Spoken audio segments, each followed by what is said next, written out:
दोस्तों, आप सभी का मेरे YouTube चैनल में स्वागत है। आज के करंट अफेयर डिस्कस करते हैं। कानून और न्याय मंत्रालय ने एक अभियान स्टार्ट किया है जिसका नाम है एक पहल ड्राइव। यह घर घर न्याय दिलाने के लिए शुरू किया गया है।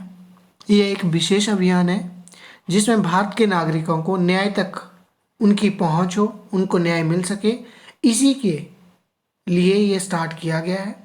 इस पहल का नाम है एक पहल ड्राइव।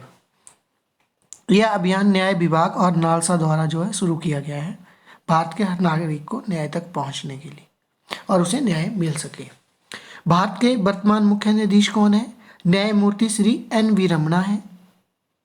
कौन से हैं? 48 है। 48 जो वर्तमान मुख्य न्यायाधीश है न्यायमूर्ति श्री NV रमणा है।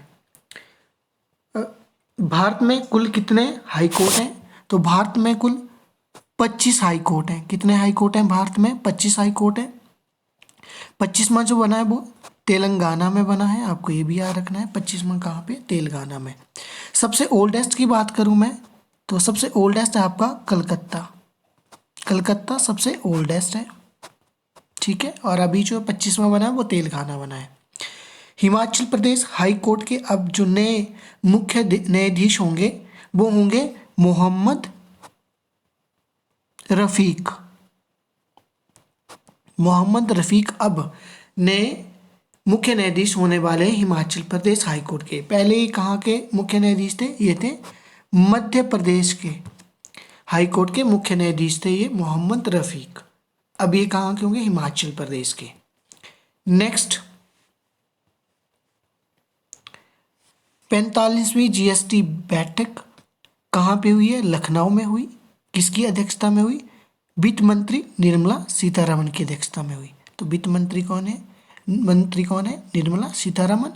और 45वीं GST परिषद की जो बैठक हुई कहाँ पे हुई? लखनऊ में हुई, इनकी अध्यक्षता में। इस बैठक में पेट्रोल और डीजल को GST के दायरे में लाने पर चर्चा हुई। तो आपको याद रखना कौन सी बैठक थी? 45वीं थी। कहाँ हुई? लखनऊ में। किसकी अध्यक्षता में हुई? वित्त मंत्री निर्मला सीतारमण, ठीक है। नेक्स्ट, 2 भारतीय प्रोजेक्ट्स ने अर्थ शॉट पुरस्कार जीता है। पहला है जो आपका प्रोजेक्ट है, परियोजना है, सौर ऊर्जा से चलने वाली आयरनिंग कार्ड परियोजना है। इसे तमिलनाडु की एक 14 वर्षीय छात्र द्वारा डिजाइन किया गया है। दूसरी परियोजना दिल्ली के एक उद्यमी द्वारा विकसित की गई है, कृषि अपशिष्ट पुनर्चक्रण अवधारणा के लिए। ये पुरस्कार जो है इन्हें मिले हैं अर्थशॉट पुरस्कार। अब अर्थशॉट पुरस्कार के बारे में जान लेते हैं। यह 2020 में ब्रिटेन के प्रिंस विलियम और डेविड ने स्टार्ट किया था, लॉन्च किया था इसे 2020 में अर्थशॉट पुरस्कार को। और 2021 से लेकर 2030 तक हर साल 5 विजेताओं को ये दिया जाएगा। कितने विजेताओं को? 5 विजेताओं को। नेक्स्ट है IRCTC द्वारा लॉन्च किया गया भारत का पहला स्वदेशी क्रूज लाइनर। तो भारत का पहला स्वदेशी क्रूज लाइनर किसके द्वारा लॉन्च किया गया? IRCTC द्वारा, Indian railway catering and tourism corporation, ठीक है, इसने इसे स्टार्ट किया है। किसके साथ इन्होंने हाथ मिलाया है? इन्होंने messrs waterways leisure tourism private limited द्वारा संचालित कार्डियल यजा क्रूज के साथ हाथ मिलाया है, ठीक है। नेक्स्ट, सिक्किम राज्य ने केटली मछली को राज्य मछली घोषित किया है। कूपर महासीर भी कहते हैं और स्थानीय नाम है इसका केटली, ठीक है। इसे राज्य मछली घोषित किया है सिक्किम ने। इसका वैज्ञानिक नाम क्या है? नियोलिसोचियस हेक्सागोनोलेपिस।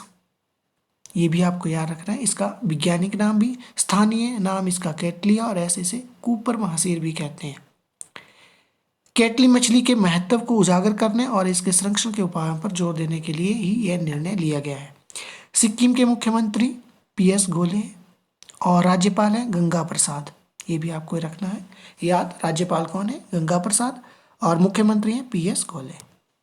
नेक्स्ट, पंकज अडवाणी ने एशियन स्नूकर चैंपियनशिप जीत ली है।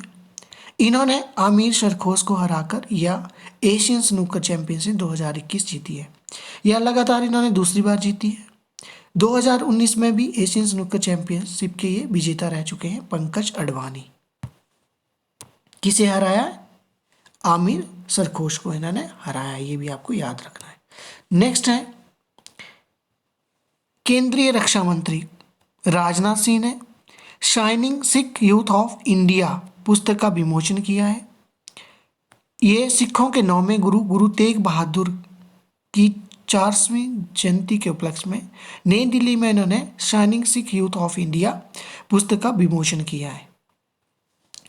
इस पुस्तक के प्रशासनिक अधिकारी जिन्होंने इसे लिखा है वो है डॉक्टर प्रभलीन सिंह। इन्होंने इस पुस्तक को लिखा है। और केंद्रीय रक्षा मंत्री कौन है? हमारे राजनाथ सिंह। ये भी आपको साथ में याद रखना है, ठीक है। नेक्स्ट है LIC ने लॉन्च किया है प्रगति मोबाइल ऐप। इसने अपने विकास अधिकारियों के विशेष उपयोग के लिए यह नया मोबाइल ऐप जो है लॉन्च किया है प्रगति। इसका अर्थ है प्रदर्शन समीक्षा अनुप्रयोग विकास और प्रगति से संकेतक performance review application growth and trend indicator. Next है CBSE और इसरो ने स्कूली छात्रों के लिए एक प्रोग्राम लॉन्च किया जिसका नाम है स्पेस चैलेंज।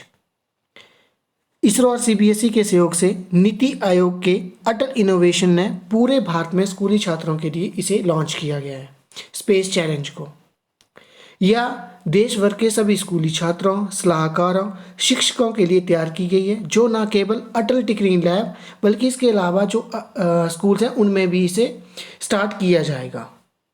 नेक्स्ट है भारत के राजा राजा जो हैं ऋत्विक वो 17वें ग्रैंड मास्टर बन गए हैं। यह प्रतियोगिता हंगरी के बुडापेस्ट में हुई। बेजर केप जो ग्रैंड मास्टर 17 टूर्नामेंट इन्होंने जीत लिया है और ये भारत के 17वें ग्रैंड मास्टर बन गए हैं राजा ऋत्विक। तो आपको याद रखना है कहाँ पे ये ग्रैंड स्लैम हुआ? हंगरी के बुडापेस्ट में। हंगरी की राजधानी क्या है? बुडापेस्ट। कल भी हमने करंट अफेयर में डिस्कस किया। और यहाँ की करेंसी क्या है? फ्लोरेंट।